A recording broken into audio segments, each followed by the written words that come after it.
The numbers told the story. They always do. It's one of those idiots who believe in analytics. This is A Numbers Game with Gil Alexander on VSiN.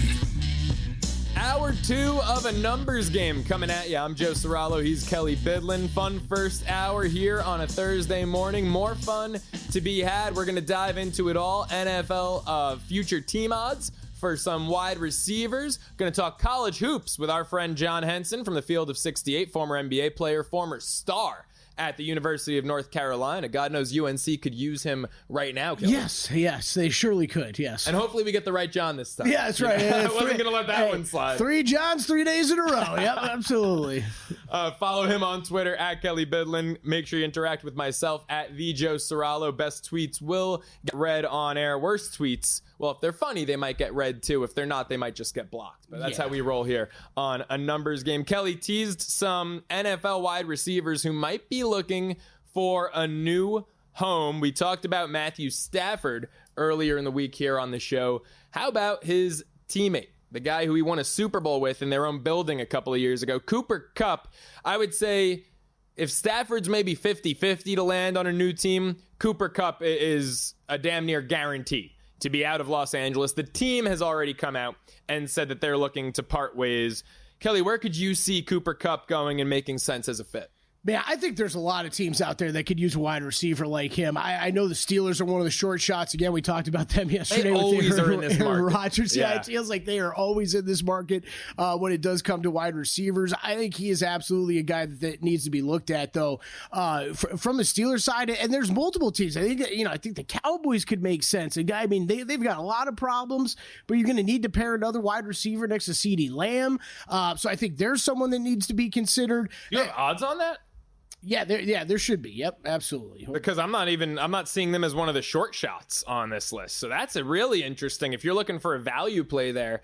Because right now I'm looking at what are these, like the 12 shortest odds? Yeah. And Dallas would have to be longer than 16-1. That could be intriguing. 50-1. Wow. I mean, we brought this up yesterday with Rodgers, right? Where it's look down the list a little bit. Yeah, I mean, I just think that I think Aaron Rodgers is easier to do that with than other teams, but yeah, we can throw this up quick, guys. I mean, there's a lot of questions here of we thought, Steelers, is that really a good culture fit? Is that actually like realistic? I don't think it is. I hate to be chalky though. When I look at this, to me, there's one answer. To me, it's the Raiders. I see. I'm with you. I'm with you on that one, Joe. But then the other 8 teams that we have on this graphic, like, I mean, I could poke holes in every single one of them. So like you said yesterday, I don't see him wanting to go to Tennessee. I don't see him. I certainly don't see Aaron Rodgers at this juncture, at this point in his career, wanting to go to Cleveland. Mm-hmm. I mean, the Rams, interesting, but I don't know if Sean McVay, I'm sure McVay is looking at Rodgers going, oh, I could tweak a few things. I could fix a few things. If we get rid of Stafford, we will win games with Rodgers. But frankly, I think McVay would win games with Jimmy Garoppolo, who's his current backup on the roster. Like, I think it's more of a McVay thing than a Rodgers thing at this point. Yeah, I'm with you. So he's a better example. We're going to talk Deebo Samuel and Cooper Kupp here mainly for next team odds, but like Rodgers, I think is a great example of there's probably value further down the board with these wide receivers. We kind of know what teams are wide receiver needy. The only problem is there's so many that are free agents right now, and then we're talking about a couple that would need to be traded in Kupp and Deebo. Well, how about we talk about a team that we've been talking about for the last 2.5 weeks, and they might be a little strapped in terms of cap space, but the salary cap in the NFL is a myth, so that can always be maneuvered. Mm-hmm. Kansas City plus 650, Cooper Kupp. Can I sell you on that, Kelley? I mean, D-Hop retiring, Hollywood Brown and Juju free agents. Obviously, they've got the youth there with Xavier Worthy and Rashee Rice when he comes back. Don't you want a vet with sure thing hands to go with those 2 youngsters? I think we talked about this a bit the other day, but I'll loop the Bills in for this conversation too. As you should, as I was going to as well, yeah. I think both of them should be interested in both of these wide receivers we're going to talk about, Deebo Samuel and Cooper Kupp. I think it makes a lot of sense, especially Cooper Kupp, I think, for both these teams, right? However, I think we've seen now over the past couple years with the letting Tyreek Hill go, letting Diggs go in Buffalo, and these teams still finding success, they'll be interested, but there's probably going to be other teams that are far more interested and willing to pay more than what they're willing to pay. So I think because of that reason, Joe, just because how we've seen them handle wide receivers the past couple of years, I wouldn't be running to bet on those teams to go after these guys. And for that reason, Sharks, I'm out. Yeah, not in on the Chiefs getting Cooper Kupp. Yeah, I mean, look, Kansas City, I think, has definitely shown us. They haven't just shown us that they're willing to run any receiver out there. They've shown us that they can win with Kadarius Bleepin' Tony out there, who, by the way, I think just got arrested. I don't know if you saw that report. Yes, he did. Yes, he did. Yeah. But, I mean, the Chiefs run out of Kadarius Toney, and Marquez Valdez-Scantling, and McCole Hardman. They have all these guys play Super Bowl hero, these guys who on other teams couldn't get a lick going. And so that might take them out of the Cooper Kupp sweepstakes. But like you said, for the right price, like DeAndre Hopkins, they got him for the right price this season. Exactly. Now, Hopkins really didn't do a whole lot while he was there. You know who shocked me in terms of not doing a whole lot? The highest profile receiver on the Bills, Amari Cooper. Had that big first game when he didn't even know the playbook. And they said that touchdown he scored in his Bills debut was complete improv, and Josh Allen was just like, hey, get open in that corner of the end zone, and they got Cooper a touchdown. I don't think he had a touchdown the rest of his time with the Bills, right? He was a complete non-factor with Buffalo, and he's the highest profile guy there. So you could say it's twofold. You could say on one hand, well, it's because he's drawing the most attention, or you could say the chemistry just wasn't there. But I think Buffalo and Kansas City have shown us that you give Josh Allen, you give Patrick Mahomes any group of wideouts, they're going to have success. What you have to do is really shore things up in the trenches. I mean, I think those were perfect examples with D-Hop and then Amari Cooper. I mean, shoot, I almost even kind of forgot about Amari Cooper. Right? And it's Haven't we all? So it doesn't even that backs up. Okay, if they didn't go, yes, Xavier Worthy, Kansas City grabbed in the draft. I understand that. Other than that, we didn't really see either of these teams go aggressively after wide receivers when we all felt like they needed to.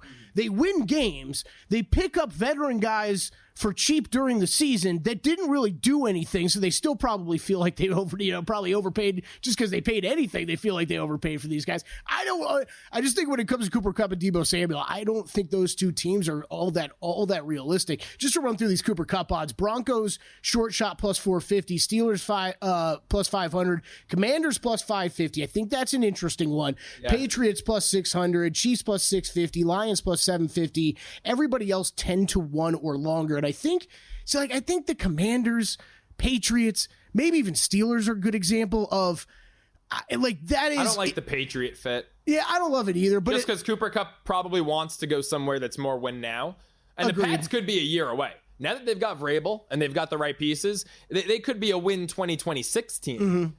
Maybe a wild card, a playoff team, but I don't see it this year. I think the Commanders, to your point, and from an organizational standpoint, Washington has shown us that they're not scared by age. Who are their biggest free agent signings coming into the season?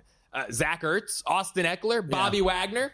I mean, people laughed at the Commanders for signing guys that everyone said, oh, they're over the hill, their career's on the decline, and they get to the NFC Championship game. On the backs of those, I mean, Ertz had 100 yards in the NFC Championship game, right? Bobby Wagner was sensational. Austin Eckler gave them tremendous options in the run game and in the short pass screen game. So I think Washington is certainly not going to be afraid of Kupp if they weren't afraid of those guys. And I think the bigger example, cap space with Washington too, right? Like this is what I'm talking about when we talk about the Chiefs Bills. It just are even as much interest as they might have. A team like the Commanders is probably going to have far more interest, right? Just from adding to their team for what they could do to help elevate the offense, but add to the team, and then they've got the money to make these kind of moves way more than the Kansas City and Buffalo do. I think another one. So this is Aaron Rodgers. I think there's a lot of teams you can just kind of cross off. For me, I would kind of cross off Chiefs, Bills. I'm not saying it can't happen, but for me, it's more of a longer shot than what the odds are telling you, at least. And then there's teams like the Chargers, that makes a lot of sense to me too. Like they need wide receiver help there. Kupp and McConkey, they're going to start looking like South Dakota State out there. That's right. Like I think that one's interesting, but I think there are some teams down the board as you go and look like that there could be some value with where you can at least eliminate. In my mind, I can at least eliminate a few of these teams off the top of the board. Yeah, I mean, look, and also when you're looking at football as opposed to, this isn't like the Mets and Yankees making a deal, right? You got the Rams and Chargers. Sure, they share a building, but there's not really a rivalry there. In fact, I think Charger fans might be a myth. I've never met one, and I've lived in Los Angeles for 3 years. So Kupp wouldn't have to relocate. He'd get to stay where he is. It could be intriguing if they're willing to make a deal. How about Deebo Samuel? Because one thing I will disagree with you when it comes to, Kelley, is that you can cross the Chiefs and Bills off. I think you can cross Kansas City off. But a Swiss Army knife like Deebo in Buffalo, that was actually the first team that caught my attention. Aside from the obvious, the Pittsburgh Steelers. I mean, they've been rumored to be in on Deebo in the past. They were rumored to be in on Ayuk last summer. The Steelers are always rumored to be in, and then they never seem to go out and get the guy. Deebo to Pittsburgh plus 550 would make a world of sense. Will Pittsburgh pull the trigger?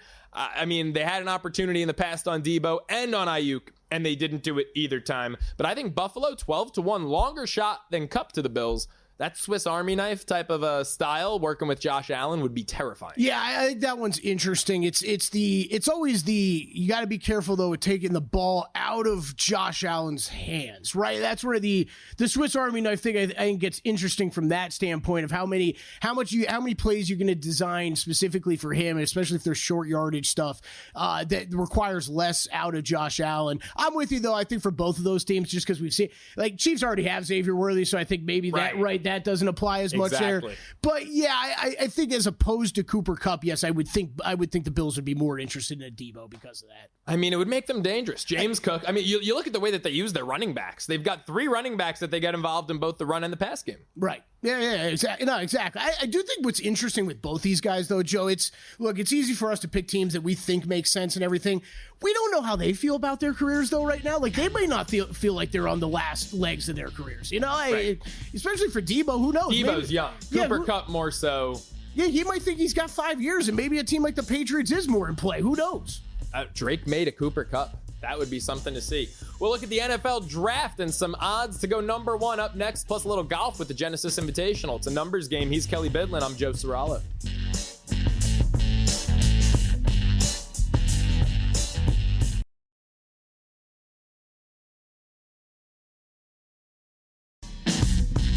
A numbers game on VSiN, the sports betting network. VSiN fans, it is time to plan your Las Vegas getaway. Circa Las Vegas owner Derek Stevens is offering you 15% off at his 3 incredible properties: Circa Las Vegas, the D Hotel, and the Golden Gate. Whether you're lounging by Circa's stunning rooftop pool, enjoying the games at Stadium Swim, or enjoying the excitement that downtown Las Vegas has to offer, you'll save big with promo code VSiN15. Book your stay now at circalasvegas.com and use that code VSiN15 to get your 15% off. Your Vegas adventure starts here. As a numbers game continues with myself, Joe Ceraulo, alongside Kelley Bydlon, breaking down some potential new team markets for these NFL receivers that might be on the move. Cooper Kupp seems like a slam dunk to be on the move. Deebo Samuel, a little more interesting because the short shot in the market for Deebo's next team, Kelley, is his current team, the 49ers, plus 250. What are your thoughts on that? Yeah, look, a short shot. We talked about this a little bit last week with Myles Garrett and the Browns still being the short shot. It's because they have to be traded, but man, I think when you get guys like this that, I mean, Myles Garrett's, I guess, another story because I think he's out. His statement alone was like, try to keep me here. Like, I'll sit out no matter how long I want. That's how I took it. You don't want to mess with that guy. Right, yeah. Joe, looks like a transformer. Right, exactly. So that's how I took Myles Garrett. Deebo might not be the same boat, but I just think financially, like the Brandon Ayuk trade almost occurred, right? What was that, a year ago, 2 years ago with the Patriots? That was this year. Yeah, okay, so now we back it up, and we're just talking about salary and what they've got on the books already. I think this just might have to be a little bit of cost-cutting move to get Deebo out of here. And I don't know if we're looking at the same Deebo Samuel as a player as we saw a couple years ago. No, Deebo, I think, definitely took a step back this year. And, I could think of one game in particular, that Thursday night game. It was the first game of the season to not have a touchdown scored, Niners-Rams, late in the year Thursday night. And Deebo had so many opportunities to shine in that game. It was right after he came out and said, I want the ball more often, that he was frustrated and made those comments public in what I thought was a totally inappropriate fashion. Then he gets some big opportunities, including one on a quick slant in the red zone that could have easily been the lone touchdown of the game. All you got to do is catch the ball. And with his speed, you're in the end zone. And he just dropped it, just completely muffed it. And that happened, I believe, on one other occasion in that game, too, where Purdy put it where it needed to go. And it was just a flat-out drop by Deebo in a big spot. And what was a big game at the time for the Niners trying to salvage their season, which the Rams pretty much put to bed in that one. Yeah, I do think just overall, almost all these next team odds that we've looked at are fascinating. Cooper Kupp's maybe the most up in the air and the least I would have any interest in betting. But I think like Rodgers, we can cross teams off the list. Right. Like Myles Garrett and Deebo, I understand it's the NFL. It's tougher to make these trades happen. And we're talking about guys that do have to be traded. I just don't. I think that they're more likely gone than staying, and the odds would tell you otherwise. And I think they're off because of that. So that means if I'm right, that just means there's value on every other one of these teams that are available out there. Yeah, I mean, look, we've seen this play out with Deebo once before, and I know that the salary cap situation was slightly different. Now Brock Purdy's wanting his payday. By the way, do you think the Niners are going to pay Purdy? Yeah, because I think Shanahan could throw me out there under center and get similar results. I mean, come on. Is Brock Purdy really that special? Because I feel like I've got egg on my face. Last August, I was filling in on a live bet Saturday, and we did our top 10 quarterback rankings. And I threw Purdy in there at 10 out of respect for going to a championship game and a Super Bowl back-to-back years. And right now, I feel like I've got egg on my face for having Purdy at 10 and excluding Jalen Hurts from my top 10. I feel like a fool for that. Can we accept that Brock Purdy maybe just be, Shanahan's guy, and that Shanahan can plug and play, and people say, oh, Purdy can pick apart a zone defense. So can Will Levis. Will Levis was about 67% completion against zone if you're an NFL quarterback, you can pick apart a zone defense. I got news for you. So I don't want to hear about Purdy against zone defense. I really just don't think he's that good. All right, I'm going to say something that you're probably going to find out crazy. I think I'm higher on Brock Purdy this year than I was a year ago. And that is because I had to watch Brock Purdy play this past season with a lot of these guys injured, not all the weapons around him that we were used to. Because I think a year ago, I couldn't refute anything you just said, right? The Niners are so stacked from a talent standpoint surrounding the quarterback that it's really hard to judge how good that quarterback is, right? I think what I saw to Brock Purdy this year, I got a good old gunslinger over there in San Francisco. It's just finally they let him open up a little bit and use. Are we talking about a BB gun? Oh, him trying to make some plays down the field. He was asked and tried to do that way more than what we've seen in the past with him.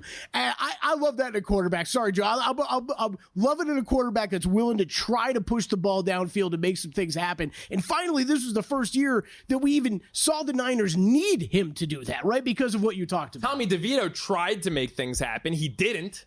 I want a guy who makes things happen. Yeah, there's a big difference between those two. Come on. Hey, you know what? You give Tommy DeVito to Kyle Shanahan, maybe he could work something with him. Okay. I think it's a Kyle Shanahan thing. No, everyone thought Sam Darnold was dead. I could argue that Sam Darnold, the reason he had such a successful season for Minnesota is because he had a year on the bench under the tutelage of Kyle Shanahan. That set him up for success when he got to O'Connell and the Vikings.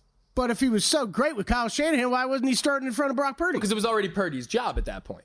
But I think Darnold benefited a lot from learning under Shanahan for that year and then got to Minnesota and had immediate success year one with the Vikings. Well, then there's nothing to worry about with Brock. He'll get him there eventually. But you can get someone there cheaper, is what I'm saying. If you want to keep your weapons, I got you could draft a Jackson Dart in the third round, and then boom, Dart could look maybe better than Purdy. I'm not trying to hate on Brock Purdy. Or maybe they bring back Sam Darnold. Who knows? Maybe he's still available. That would be, I don't think that would save them a lot. Although if Purdy, he probably wants 50 I don't think it's saving him a ton. Purdy wants 50 mil? Yeah. That's absurd. That's absurd. I mean, Tua was not worth 50 mil. Trevor Lawrence has not shown he's worth 50 mil. I don't think Brock Purdy is worth 50 mil. Kelley, we got some golf bets to get to. Yeah. Why don't we go country clubbing, baby? Let's go country clubbing. Let's do it. The club's a little quieter today. Yeah. A little quieter today in the club. It's cool. All right. We got Genesis Invitational. We got the picture here? Or was that a one-time thing during the break yesterday? Yeah, one-time thing. All right, Genesis Invitational. We have not teed off yet. We tee off in about an hour, I believe, our first tee time. So first round leader bets I haven't made yet. I actually am going to make a couple for today. I was waiting to see weather's going to be an issue here these first couple days. Was waiting to see this morning weather forecast. Still kind of looks like it's the same. We're going to get a lot of wind here today throughout the first round. More later in the day. I don't know that there's necessarily going to be an advantage, Joe. That's where I was kind of waiting to see if later guys had an advantage, but it's such a small field already that the tee times are condensed. The weather's not so significant one side or the other that I think you can just kind of throw that out the window. I don't think you need to worry about that. So first round leaders, I do think I'm going to bet Ludwig Oberg, Taylor Pendrith, and Gary Woodland. Taylor Pendrith's been a popular name this week in the golf betting world. I didn't have him on my full tournament card, but I think he could be a good stab for first round. And we just saw Ludwig Oberg here lead here at Farmers Insurance Open not too long ago. So those are my first round leader bets I'm going to be making. I haven't made them yet. Was waiting to see that weather update this morning. As far as full tournament bets for me, outrights, Colin Morikawa plus 1650, Ludwig Oberg 28-1, Daniel Berger 90-1, Gary Woodland 120-1. I do think that these are the guys. I think one of these big names is probably going to come out on top. The way Berger and Woodland have been playing though recently with their ball striking makes them some longer shot bets for me. Love Morikawa. He putts great on POA. Going back to Torrey Pines, he has played this course very well before. Ludwig, I think we're getting a bit of a price discount on where we saw him at just a couple weeks ago because he's been sick and had to withdraw, had one bad tournament. I think we're getting a bit of a price discount on him in the mid-20s now for an outright price. So I'm on him both for an outright and a top 20 play. Morikawa I do have in the top 10 market then along with the outright on him. Gary Woodland backing up my outright with a top 20 play on him. Another guy that's pretty popular, Minwoo Lee. Actually, I don't know how popular he was. I bet him last week. I feel like I've heard his name brought up a little bit more this week. This could be a very good course for him, though. He is great off the tee and great around the greens, and that is such a big factor here at Torrey Pines. So I went back to a top 10 price. I was getting 5-1 on him last week. This is a stronger field, not getting the same kind of number on him this week with a smaller field as well at plus 360, but I still like Minwoo's chances this week. I don't even hate him for a first-round leader bet. He's one of those guys, if he just gets hot for one round with the irons and putter, he could easily shoot up the leaderboard. So he would probably be one guy I would consider for first round lead as well. Shane Lowry, top 20 bet for me. Adam Scott, also top 20 bets. Both those guys rated out very highly for me. I did bet Shane Lowry here just a few weeks ago. It didn't work out great, but that was his first start over here in the U.S. Top English player, your favorite market, Joe Ceraulo. I love it. Is there a top Italian market? Can I be the top Italian? Probably not for this tournament. No. Didn't I roll through them all yesterday for you? I don't think I heard Italian. Yeah. Continental European? Yeah, they were. I don't know but how that many excludes Sicilians. Yeah, I don't know how many Molinaris Sicily we ain't have continental in this one. Yeah. Well, don't worry. Discriminatory against my people. That'll be up for you at some point. That'll be up for you at some point. But yeah, I got Tommy Fleetwood here, the top English player market, plus 125. I like it. We've gone from top Ford and top Toyota to top English player. That's right. Kelley, can I get your advice on this before we get to break here? Rory, top 10. You're laying juice. I know in golf you never want to lay much. Minus 165, shorter field. All I'm hearing is Rory. Would you do it? I'm not as high on Rory McIlroy as most players. He was my top-rated golfer this week, though, so I cannot argue against that bet. All right, minus 165 if you're willing to lay a little something. College hoops with former UNC stud John Henson up next. It's a numbers game with Kelley Bydlon, Joe Ceraulo. A numbers game on VSiN, the Sports Betting Network. A numbers game continues here on VSiN alongside Kelley Bydlon. I'm Joe Ceraulo. We're going to get John Henson for you folks just a little bit later on in the program, so he'll be on joining us shortly to break down all things college hoops. We've got a fun weekend ahead in college basketball. Kelley, a little bit of a lighter slate today, although in terms of volume, good amount of games. Yeah. Just a lot of mid-major action. There's only 2 ranked games tonight. Memphis, South Florida over in the American Athletic Conference, and then Maryland, Nebraska in the Big Ten. You've got your system play for some people out there who believe in that, with Nebraska being the unranked home favorite against a ranked Maryland. The Terps come in ranked 25th on the season, so some people will take that spot and fire away as an automatic. It's a stay away for me. I'm looking more at the mid-major slates. There's some intriguing games over in the Coastal, formerly the Colonial Athletic Association. Hofstra, William & Mary one that stood out to me, the Tribe of William and Mary laying 2 at home. They've been really good straight up in conference play. Decent against the number, but when you're dealing with a line that close, only laying 2 on your home court, then you can pay a little more attention to their straight up record against a Hofstra team that's really struggled on the road this year. Gave out 2 plays earlier in the Summit League. We'll break those down a little more as the program continues, but I'm all over Nebraska Omaha catching 9.5. They've been otherworldly as an underdog this year. They're at South Dakota State. The Jackrabbits, pretty good team in conference play. One of those perennial teams that always just seems to have success there in the Summit League. A lot of March Madness appearances under their belt. But Omaha this season, they've won 12 of their last 13 straight up. They've covered 9 of their last 12. One of those games in that group of their last 13 was against a D2 school, so there was no line available for that one. But Omaha, after a win, 10-4 against the number, 11-2 on the road, 13-4 against the spread as dogs, and then 9-1 as road dogs. So I love this spot for Omaha. It's a team that's really good at protecting the ball against the Jackrabbits team that doesn't really cause a lot of havoc, force a lot of turnovers. Also a South Dakota State team that relies on infiltrating the paint. Not really impressive from beyond the arc in terms of volume, especially just averaging 9 made threes per game, and they don't really get to the line a whole lot. 13 made free throws per game, dead last in the Summit League. So I'm all over Omaha catching 9.5 there. Yeah, I like it. Let's we'll just roll through our G-Bank best bets, make a little room for John Henson as we get it. We're working on getting connected with him. So I like yours. You're 2 in college basketball. 1 for me tonight in the NBA so far. This is all I've got. Thunder and Timberwolves over 219.5. That is it for me. And then we had Zach Cohen on earlier. As I'm saying this, I'm realizing Phil's are coming up next, and we might need 30 minutes to go through all Phil Bobbitt's the NASCAR. I counted, by the way, when he was talking, when he was going off I counted on the screen 16. All right, that's where we're at. 16 plays for NASCAR. Zach's a little lighter. A mix of NBA and tennis for Zach Cohen as usual. Heat money line he's on tonight, and then a money line parlay for the Kings and Thunder he's on, and Delray Beach, Riley Opelka. By the way, one of my favorite tennis tournaments. It's got to be gorgeous there. Too many times at that tournament stumbling down to the bars or from the bars out on Atlantic Ave. I love that tournament. You ever throw a Mick Ultra at someone at Delray, or do you only do that at Planet Hollywood, Kelly? Yeah, I've never done that. That was one of the best tweets I've seen all week. Riley Opelka money line versus Brandon Nakashima and Mariana Novone. Sure, I'm going to go with that. Plus 1.5 cents versus Holger Rune.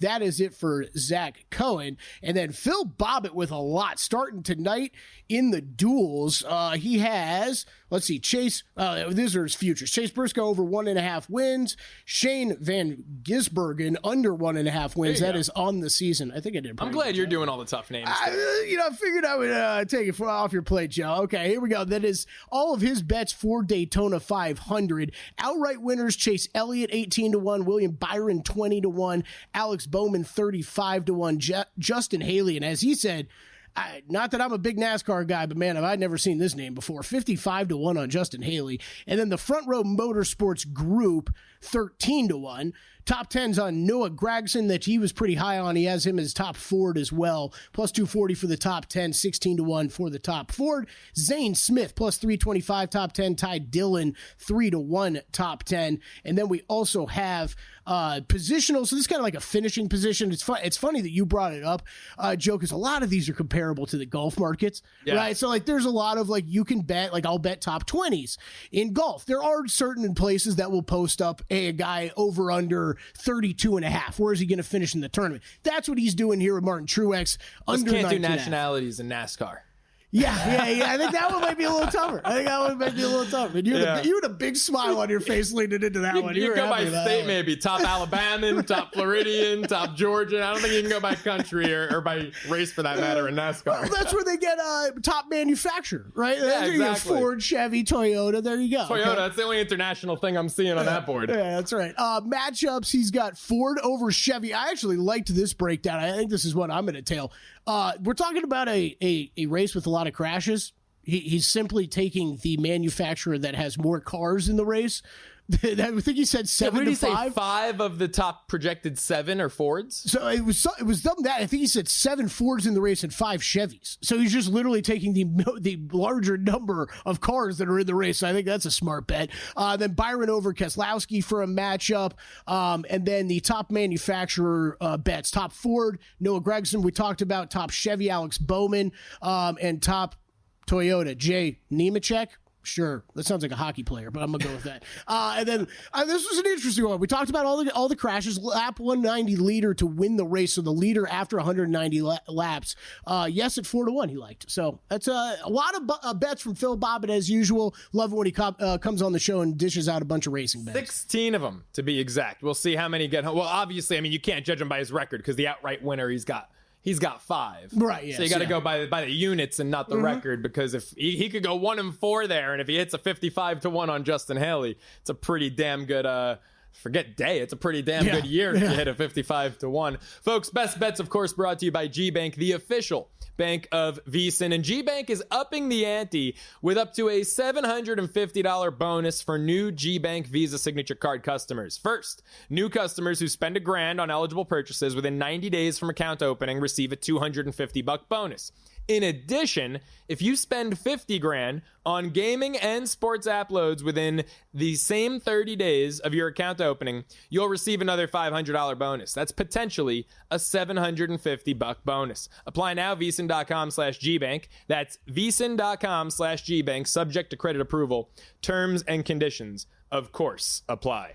One game I don't think we got to on my best bets really quickly to circle back. We got to at hour 1. South Dakota laying 1.5. I might have thrown you for a loop there because I mentioned South Dakota State, but South Dakota, the other school in that state, laying 1.5 against Kansas City. Revenge spot for the Coyotes. They lost to Kansas City by 14 a couple of weeks ago. It's also Kansas City's lone win in their last 9. So this is, as much as it's fun to look at this Kansas City team and their mascot, the Kansas City Kangaroos, is a team that's really been struggling lately. South Dakota's been hot lately.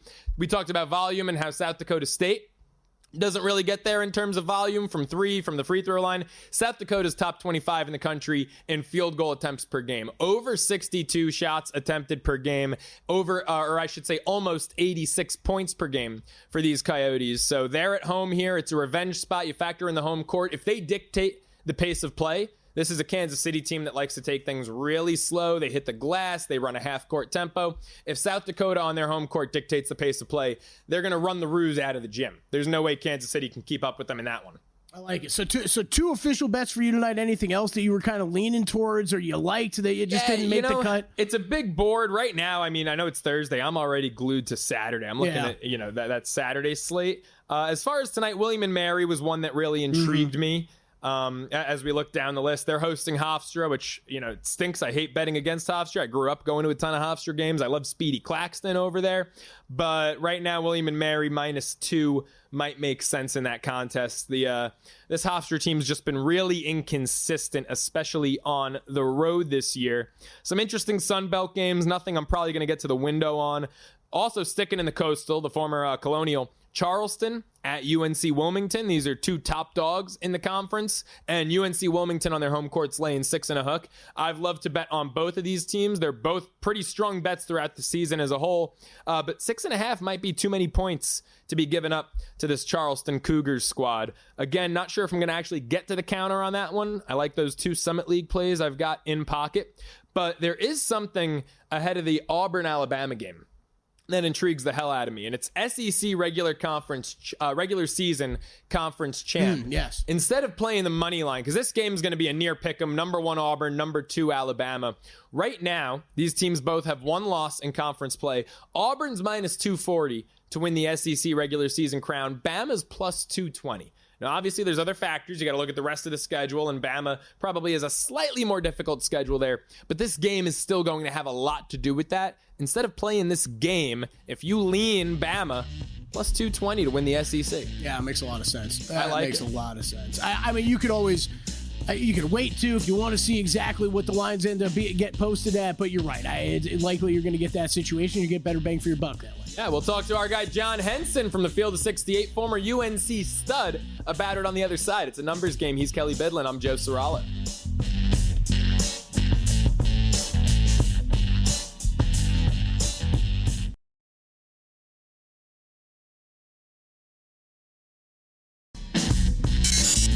Game on VSiN, the Sports Betting Network. Numbers Game continues alongside Kelley Bydlon. I'm Joe Ceraulo, and we're excited to take you folks to our progressive guest line here as we welcome in our friend from the field of 68, former NBA player and absolute stud at the University of North Carolina, John Henson, joining us now on the progressive guest line. John, thanks so much for the time. How you doing today?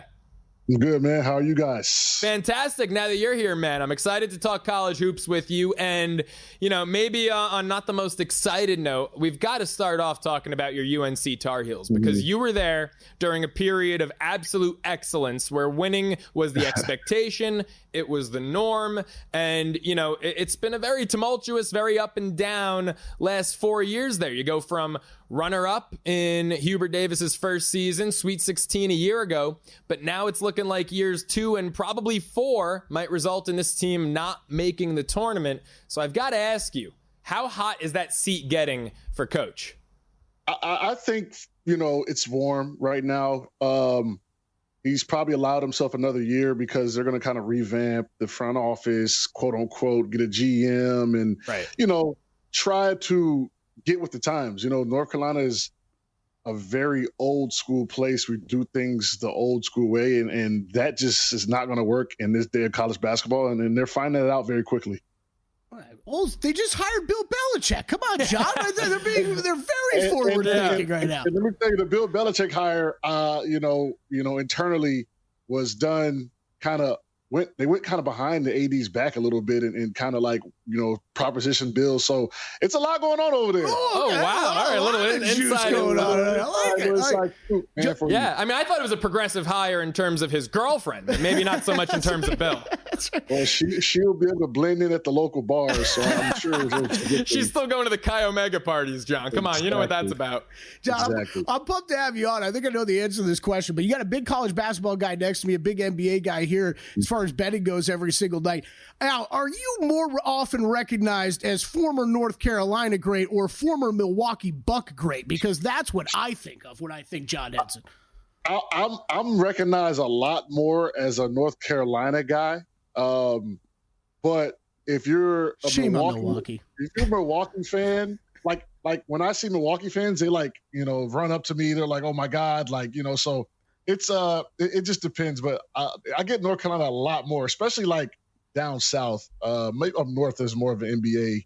You know, that's why I'm an NBA chops. Makes sense. The South is dominated by college sports. Right now, the SEC dominating college hoops. John, I want to ask you about the upcoming game Saturday. Auburn, Alabama. We don't have a line yet out on the game. I'd have to imagine this one's going to be floating right around a pick'em. So I'm looking at it from a slightly different angle. To win the SEC regular season title, Auburn is currently a pretty sizable favorite, minus 240 for Auburn in that market. Alabama's plus 220.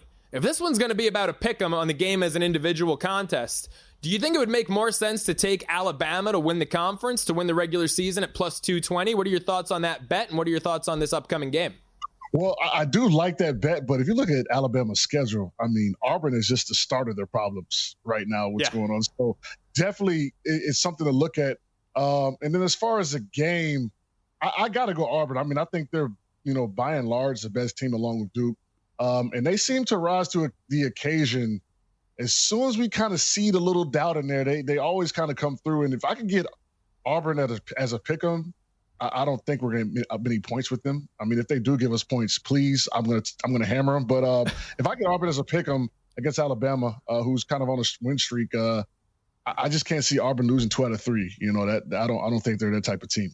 John, just looking at the futures board right now, you got Duke 4-1, Auburn plus 425, Alabama plus 850, Houston 10-1, everybody else longer than that. Are there a couple teams that have stuck out to you so far? I mean, NCAA tournament, we all know is wild. When you get there, you just got to win in advance. But is there a couple teams further down the board you think could make some noise here once we get into the tournament?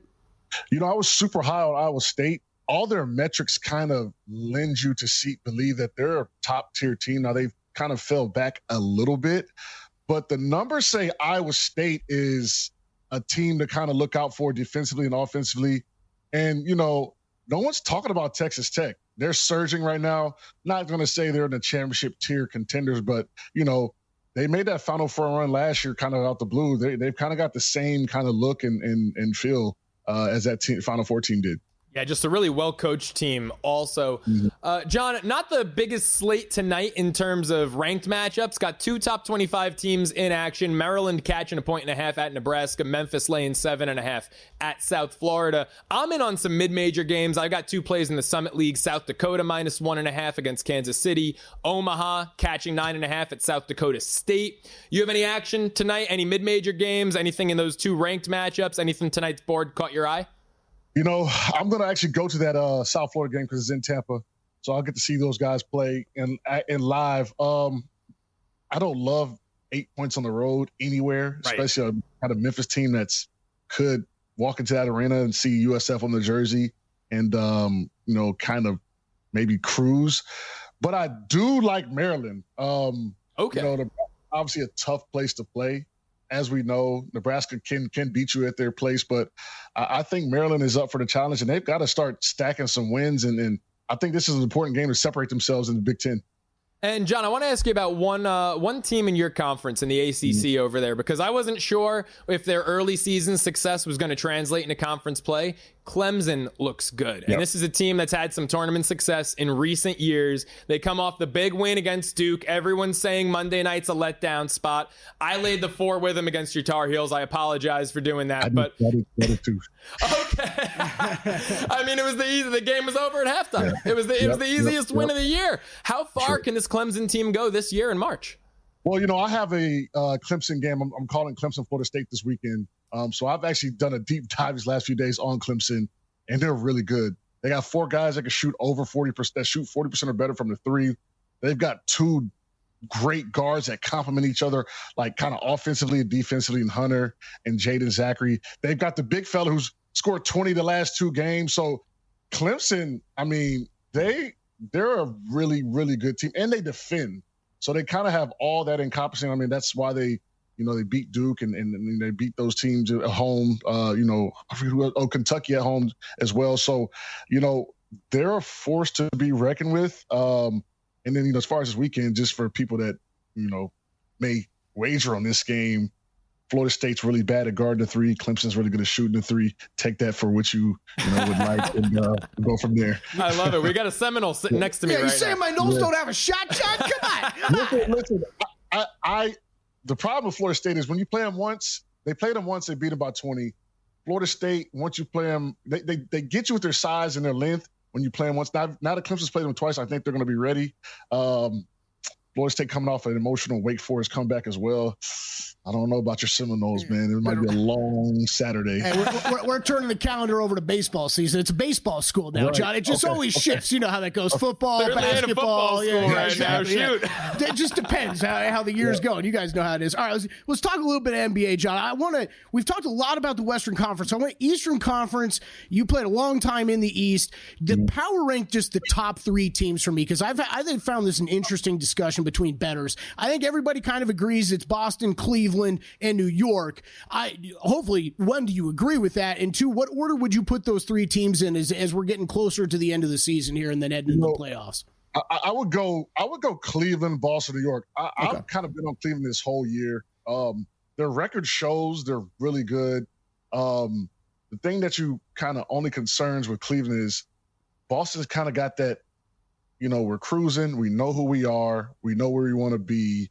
And so, you know, in the playoffs, they could kind of do what the Warriors did when they won theirs, kind of like, you know, cruise on in, boom. Next thing you know, they're whooping on everybody. They've been there before. They're healthy.